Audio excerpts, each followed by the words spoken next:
Bismillahirrahmanirrahim. Assalamualaikum warahmatullahi wabarakatuh.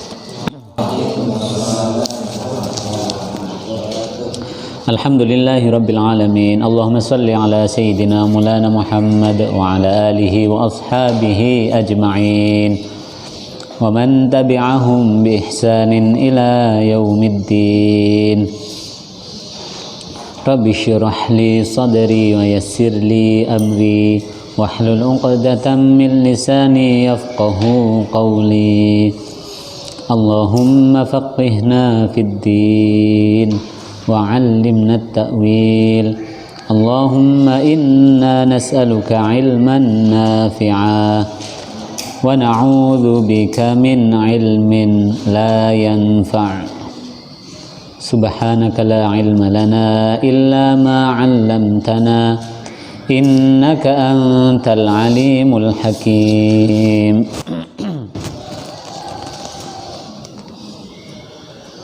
Akan kita lanjutkan ngaji kita dari kitab At-Tibyan fi Adabi Hamalatil Quran lil Imam An-Nawawi rahimahullahu ta'ala wa nafa'ana bihi wa bi'ulumihi fid dharain amin.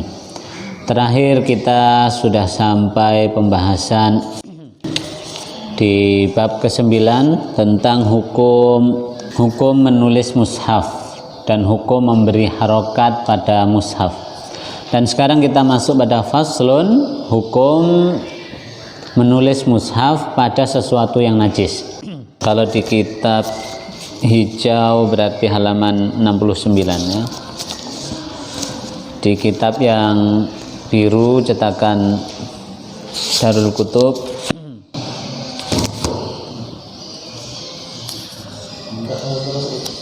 halaman 104 ya.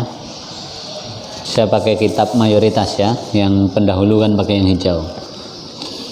Bismillahirrahmanirrahim. Berkata Al-Imam An-Nawawi, faslun la tajuzu kitabatul Qur'ani bi syai'in najisin. La tajuzu, tidak boleh, kitabatul Qur'ani, menulis Al-Qur'an, bi syai'in najisin, pada benda najis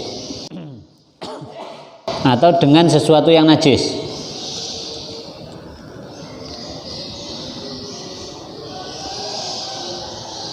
Wa tukrahu kitabatuhu 'alal judrani indana, dan beliau kemudian mengungkapkan kembali pendapatnya tentang hukum menulis ayat Al-Qur'an pada dinding.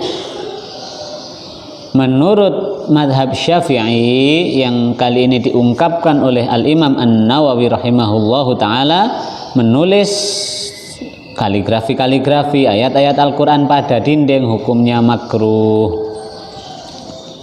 ya. Dalam madhab Syafi'i malah makruh, walaupun di Indonesia pelaku penulis dinding mayoritas madhab Syafi'i ngakunya.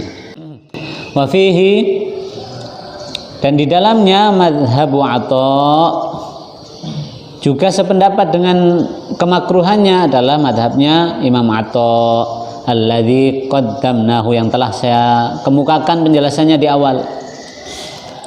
Wa qad qaddamna, dan telah kami kemukakan pula annahu idza kutiba 'alal at'imati, bahwa hukum menulis ayat-ayat Al-Qur'an di atas makanan, fala ba'sa bi'akliha, kalau sudah ditulis di atas makanan, makanannya boleh dimakan sa-ayat-ayate.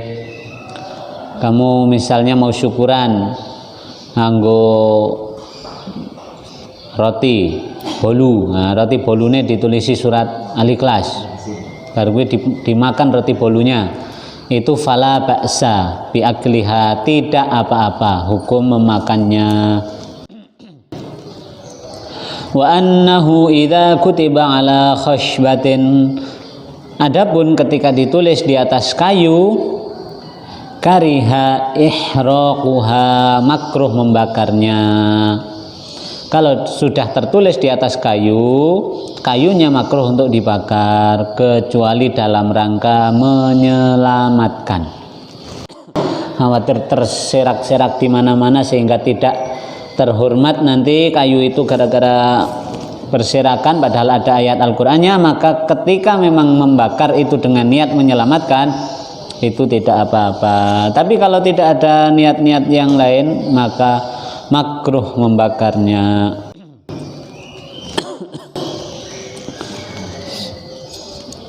Al-qiyamu lahu faslun. Berdiri karena ada Al-Qur'an itu hukumnya bagaimana? Faslun.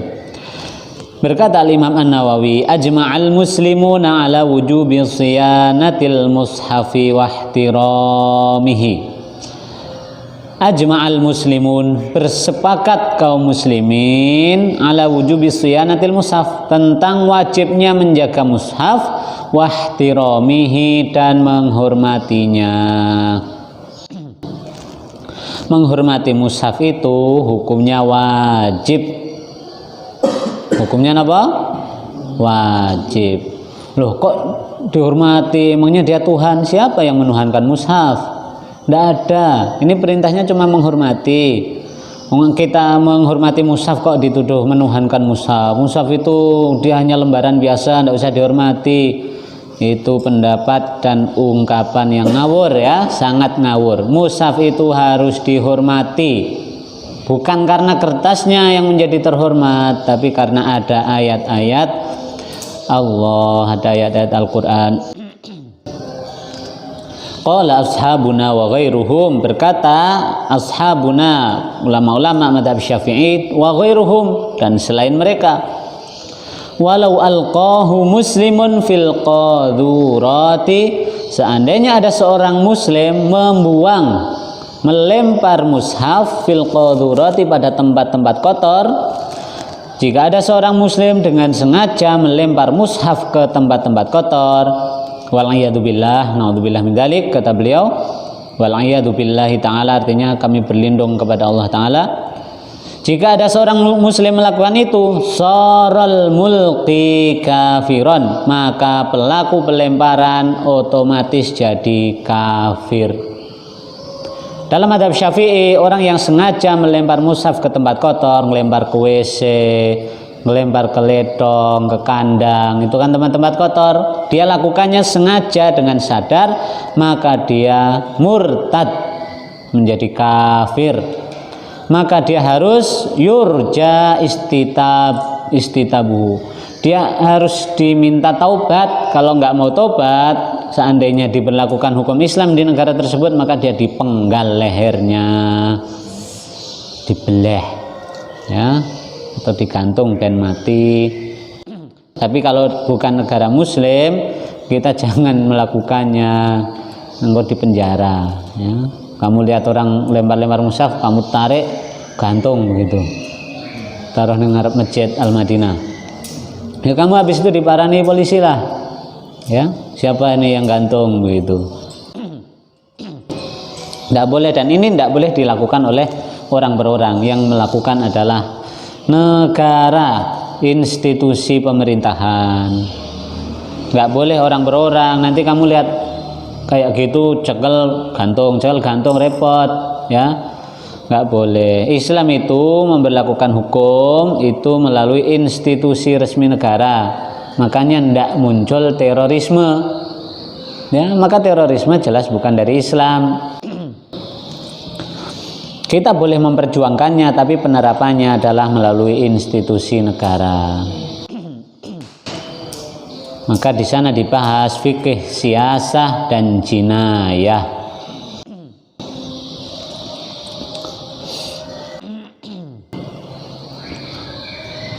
Apa hukumnya orang yang membuang mushaf di tempat kotor? Kafir. Ini menurut pendapat madhab Syafi'i dan ulama-ulama lain ya. Madhab Syafi'i itu bukan yang kalem-kalem, malah yang kasar-kasar, yang keras-keras.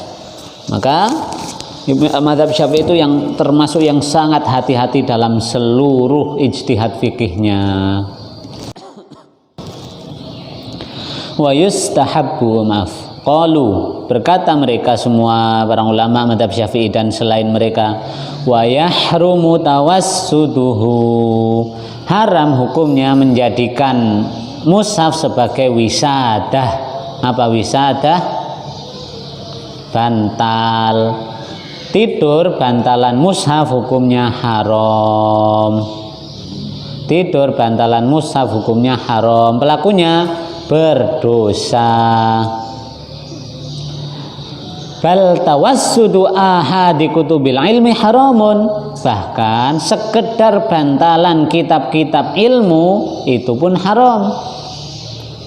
Apalagi bantalan mushaf, tambah haram lagi. Ya, kamu pelajaran ilmu Al-Qur'an dan tafsir di kampus gitu, mau bantalan gitu, bar belajar mumet turuse gitu. Itu aja haram menurut Imam An-Nawawi, apalagi sampai bantalan mushaf, tambah-tambah haramnya begitu. Al-Qur'an gue turu bantalan itu ndak boleh. Yang sering nek cah kampus, tas isine mushaf, isine buku, kesel gledak bantalan tas, padahal jerone mushaf, itu juga haram. Kalau mau buat bantalan, keluarkan itu barang-barang tasnya yang buat bantalan sama mukena yang di dalam itu, ya, itu tidak apa-apa. Tapi mushaf dan buku-buku ilmunya keluarkan dulu. Itulah bentuk dari ta'zim lil ilmi wal mushaf, mengagungkan ilmu dan mushaf. Kamu tidak bisa jadi orang alim kalau untuk menghormati seperti itu saja kesulitan, ya. Wa yustahabbu, disunahkan, an yaquma lil mushafi, untuk berdiri karena ada mushaf. Disunahkan untuk berdiri karena ada mushaf. Idza aqdama bihi alaihi, ketika ada orang sedang memberikan mushaf kepadanya, disunahkan nompone, nerimanya dengan cara berdiri. Temenmu ngambilkan mushaf buat kamu, nah kamu nerimanya jangan sambil duduk apalagi tiduran. Berdiri kalau mau menerima mushaf, karena ta'ziman lahu, menghormati, mengagungkan mushaf. Li'annal qiyama mustahabbun lil fudala'i minal ulama wal akhyar, karena berdiri itu hukumnya sunnah. Padahal itu hukum berdiri sunnah itu ketika ada orang-orang fudala, orang-orang mulia, wal minal ulama, dari kalangan para ulama, wal akhyar, dan para orang-orang pilihan, pejabat kaum muslimin, pemimpin kaum muslimin, para ulama datang, itu disunahkan kamu berdiri. Ada guru ngajimu datang berdiri, ada dosenmu datang berdiri, ada orang tuamu datang berdiri, ada pejabat datang berdiri, itu termasuk sunnah hukumnya.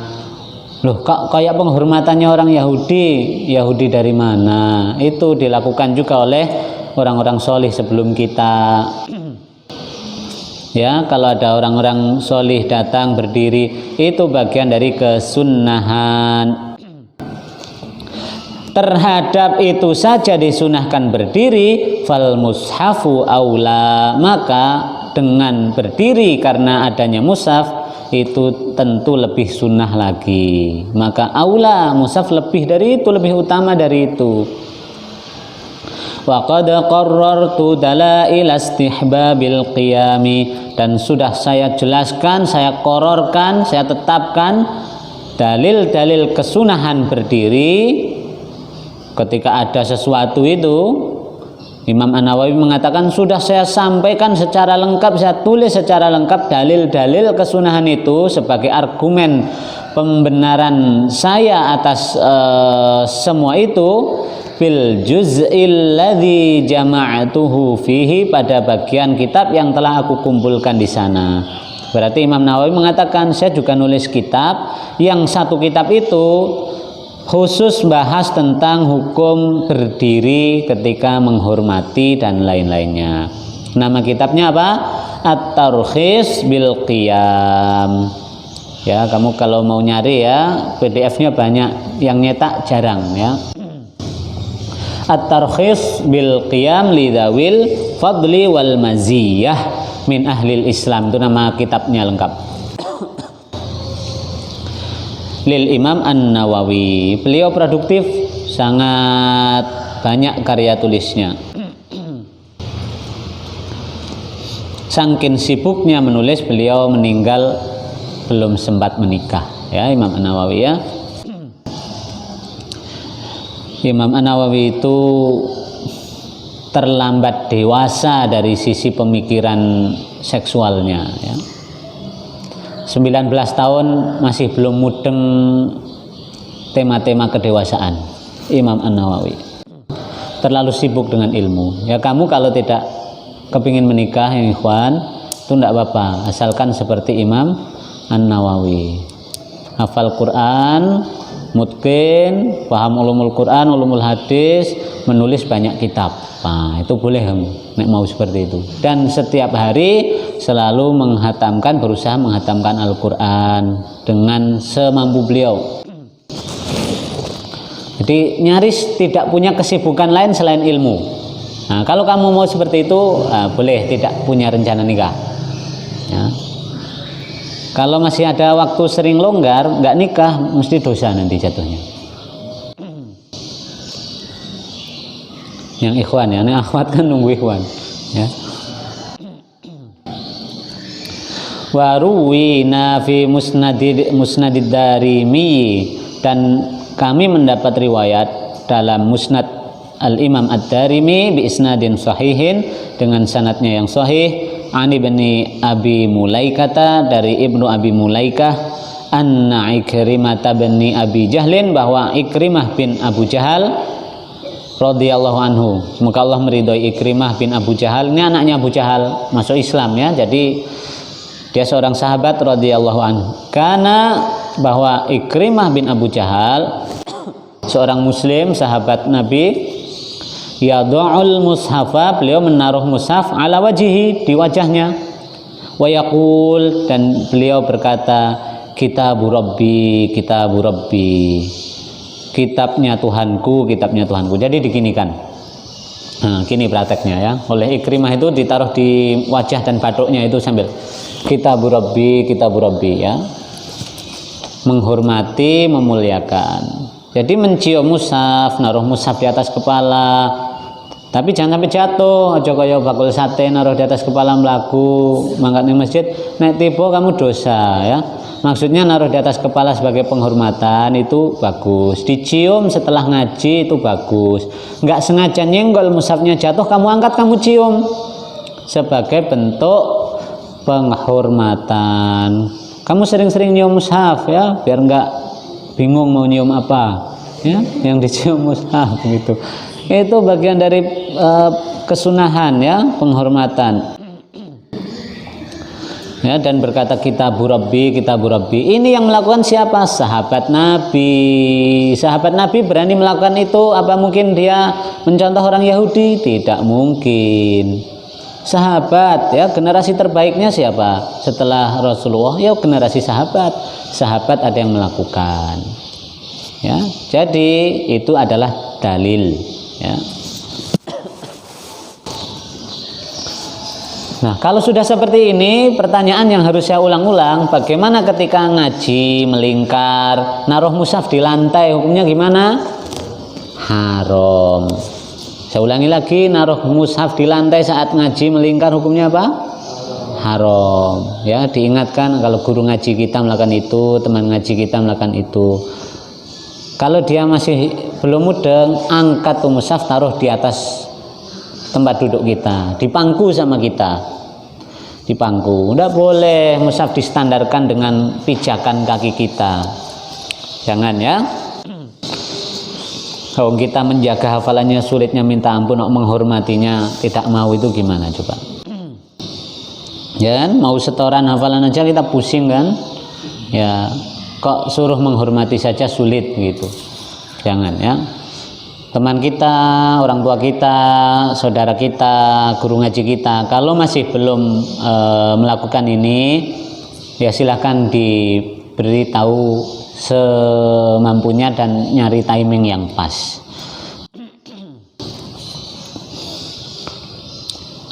Itu ada tanda alif ha, singkatannya intaha, entek, ya. Intaha itu artinya entek, ya, atau selesai. Intaha, entek itu bahasa Arab, intaha, entek gitu kan. bai'uhu min ghairil muslim, menjual mushaf kepada orang non muslim. Faslun, tahrimul musafarati bil mushafi ila ardil aduwi. Tahrimu di situ tahrimu ya. Sing di teks lain tahrumu, yang di teks lain tahrumu. Tak ada yaknya ya, enggak ada yaknya, enggak, bukan tahrimu tapi tahrumu. Haram hukumnya apa? Al musafaratu, safar. Kita melakukan safar bil mushafi, dengan membawa mushaf ila ardil aduwi, ke negeri musuh, hukumnya haram.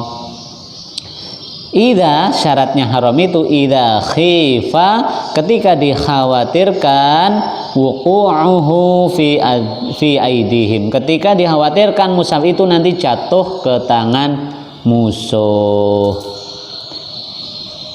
Ardil aduwi itu negeri musuh karena itu masih dikuasai musuh dan terjadi peperangan ya. Jadi misalnya Belanda jajah Indonesia. Nah, yang dikuasai Belanda itu wilayah Yogyakarta misalnya. Kita haram pergi ke Yogyakarta membawa mushaf, karena khawatir nanti nyampe di perbatasan Kalasan, setelah Prambanan sana itu masuk Kalasan, diadang sama Londo, nggawa bedil, dan dia ngambil barang-barang kita, uangnya, tasnya, salah satunya juga mushafnya. Yang dikhawatirkan mushafnya nanti akan dicincang-cincang atau disobek-sobek, dibakar. Ketika itu yang dikhawatirkan, maka jatuhnya hukum membawa mushaf adalah haram. Kalau kamu ini ke negeri kafir yang dimaksud zaman sekarang, ya tidak haram. Kamu pergi ke Inggris, belajar di Harvard University misalnya. Nah, itu mbak mushaf, ya malah bagus. Kamu di sana nek nggak mbak mushaf nggak ngaji nanti, ya. Maka bawa mushaf itu biar bisa ngaji di sana. Karena sekarang meskipun dia negeri kafir, tapi bukan negeri musuh yang dimaksud dalam penjelasan ini. Jelas yang saya maksud? Ya.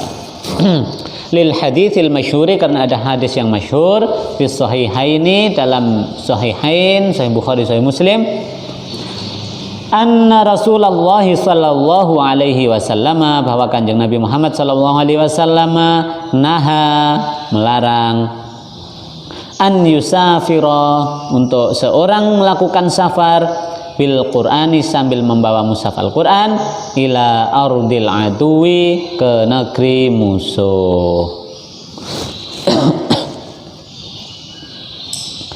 Wa yahrumu bai'ul mushafi minadh-dhimmi, dan haram pula menjual mushaf kepada kafir dhimmi, kafir yang dilindungi. Fa in ba'ahu, maka apabila seorang telah terlanjur menjualnya, fa fi sihhatil bai'i qaulani li Syafi'i, maka apakah hukumnya sahih, apa hukum jual belinya sah apa tidak? Qaulani itu ada dua qaul, ada dua ucapan, dua pendapat, li Syafi'i, dalam madhab Syafi'i. Asahhuhuma la yasihhu, yang paling sahih hukum menjual mushaf kepada kafir dhimmi adalah tidak sah jual belinya. Watsani yasihhu, yang kedua ada pendapat yang mengatakan sah. Jadi dalam madhab Syafi'i, hukum menjual mushaf kepada kafir dhimmi, pendapat sahihnya apa? Tidak sah. Pendapat lainnya sah. Tapi yang sah ini, wa yu'maru fil hali bi izalati milkihi anhu, dianjurkan, diperintahkan untuk segera mengambil alih kembali yang ia miliki. Berarti dia apa? Ya dibeli lagi mungkin. Ya, wis tak tuku meneh luwih larang begitu. Ya. Wa yumna'ul majnunu, dilarang al majnun, orang gila, wasabiyu, dan anak kecil, alladzi lam yumayyiz, yang belum tamyiz, min masil mushafi, untuk menyentuh mushaf. Orang gila jangan dikasih Quran.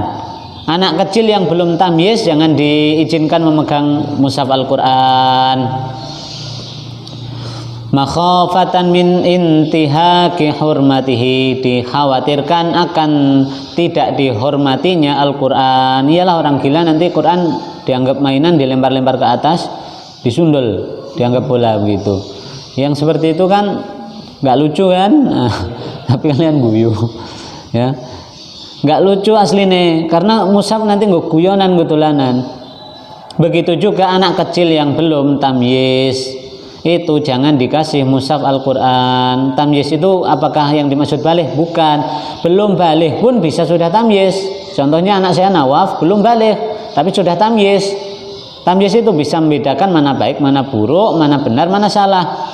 Dia sudah mudeng kalau ngelempar mushaf sembarangan itu jelek begitu. Dia sudah mudeng, maka dia tidak melakukan itu. Dia sudah tamyiz.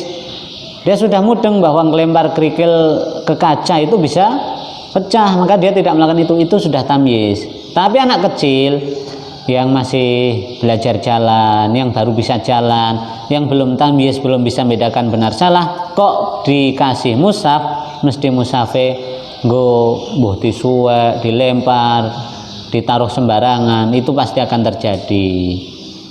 Maka jangan dilakukan itu. Wahadal man'u, dan larangan ini wajibun alal waliyi, yang terkena hukum wajib untuk tidak melakukannya adalah walinya. Wa ghairihi, dan selain wali, mimman ra'ahu yata'arradu lihamlihi, dan siapapun orang yang melihatnya. Ya, hukumnya haram memberikan mushaf kepada orang gila dan anak kecil. Dan larangan itu berlakunya bukan anak kecil dan orang gilanya. Anak kecil dan orang gila dikasih itu ya yang ngasih yang salah. Berarti hukum larangannya berlaku untuk yang melihat dan walinya. Paham di sini? Paham. Maka kamu yang punya adik kecil di rumah masih bayi, kamu lagi ngaji, jangan dikasih Quran, meskipun kamu bilang besok kamu menghafal Quran ya, kayak mbak ya, kayak mas ya, nih Qurannya kamu pegang. Tidak boleh ya. Kalau pakai buku Iqra gimana ya, boleh buku Iqra ya. Masul mushafi wa hamluhu, ini di bab-bab awal sudah ada ya, tapi beliau mempertegas di bab ke-9 ini. Hukum menyentuh mushaf dan membawa mushaf. Faslun, yahrumu alal muhditsi, kalau itu dibaca muhadditsi artinya ahli hadis.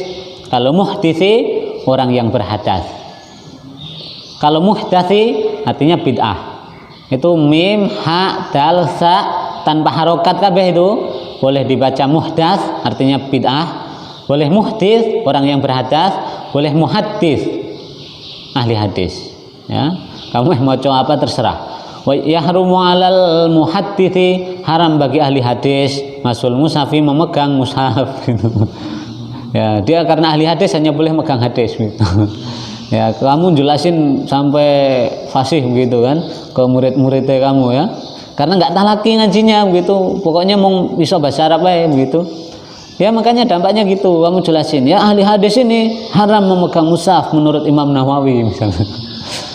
Dalilnya nih ya, beliau menyampaikan di halaman 70 di kitab At-Tibyan fi Adab Hamalatil Quran gitu. Wah, Masya Allah gitu kan. Oh, ternyata Imam Nawawi punya pendapat sendiri gitu. Ternyata mereka orang ngaji gitu. Saya ulangi, yahrumu alal muhditsi, haram bagi orang yang berhadas, masul mushafi, menyentuh mushaf, wa hamluhu, dan bawa mushaf.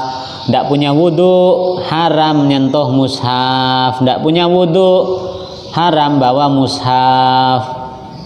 Ya, pendapat masyhur dalam mazhab Syafi'i, haram hukumnya. Saya ulangi sekali lagi, mazhab Syafi'i termasuk yang paling hati-hati. Beliau menerapkan ikhtiyat, kehati-hatian di seluruh ijtihadnya.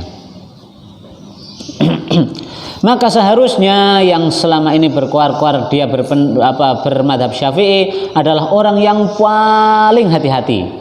Mahasiswa misalnya di kampus dia mengaku bermadhab Syafi'i yang subuhnya kunut, dia harusnya yang paling tidak mau boncengan dengan ikhwan akhwat, paling rapat pakaiannya, paling tidak mau sentuhan, paling menundukkan pandangan. Perempuannya banyak yang bercadar, karena mazhab Syafi'i paling begitu. Tapi faktanya yang mengaku madhab Syafi'i di Indonesia, Syafi'i KW 9. Ya, KW 9. Dia palsu semuanya itu. Ya, bahasa kita NATO ya. Not action ya. Talk only. Sawaun, nah ini lanjutnya, sawaun hamluhu bi'alaqatihi au bi ghairiha. Haram hukumnya bagi orang yang berhadas untuk menyentuh mushaf maupun bawa mushaf. Sawaun hamalahu bi'alaqatihi, baik sama saja dia bawanya itu dengan cara bi'alaqah, dengan menentengnya langsung, au bi ghairiha, atau dengan tidak menentengnya, atau dengan perangkat yang lainnya. Sawaun massa nafsal kitabati, baik dia menyentuhnya dengan teks tulisannya langsung, awil hawashi, atau dengan menyentuh catatan-catatannya yang ada di mushaf itu, wal jildi, atau dia menyentuh jilid itu berarti, jilid itu artinya kan kulit aslinya, menyentuh kulitnya berarti menyentuh sampulnya gitu, maka itu tetap sama saja haramnya. Wa yahrumu massul kharitati, dan haram menyentuh, kalau kamu di bahasa Arab kharit itu artinya apa? Peta ya. Dalam hal ini bukan peta yang sedang dimaksud, anggap saja tas ya. Haram hukumnya nyentuh tasnya, wadahnya begitu. Wal ghilafi, dan jinjingannya, wasunduqi, dan kotak wadahnya, idza kana fihinnal mushafu, jika di dalamnya ada mushafnya. Hadza huwal madhabul mukhtaru, inilah madhab mukhtar, madhab terpilih dalam madhab Syafi'i. Wa qila la tahrumu hadhihi thalathatu, dan ada memang yang mengatakan la tahrumu hadhihi thalathah, yang tiga tadi yang kita sampaikan di atas tidak haram. Wa huwa dhaifun, langsung dikomentari sama Imam An-Nawawi, pendapat tersebut adalah dhaif, pendapat tersebut lemah, tidak bisa dijadikan acuan dalam mazhab Syafi'i. Walau kutibal Qur'anu fi lauhin, berikutnya ketika Al-Qur'an ditulis di papan, fa hukmuhu, maka hukumnya papan tersebut adalah hukmul mushafi, adalah sama dengan hukum mushaf, maka bawa papan pun sama dengan bawa mushaf. Yang berhadas, yang junub, itu semuanya haram membawanya. Sawaun qallal maktubu au kathur, sama saja apakah ditulisnya ayat Quran itu banyak, penuh satu mushaf, ataupun sebagian, ataupun hanya 5 ayat, itu sama saja hukumnya haram membawa jika berhadas.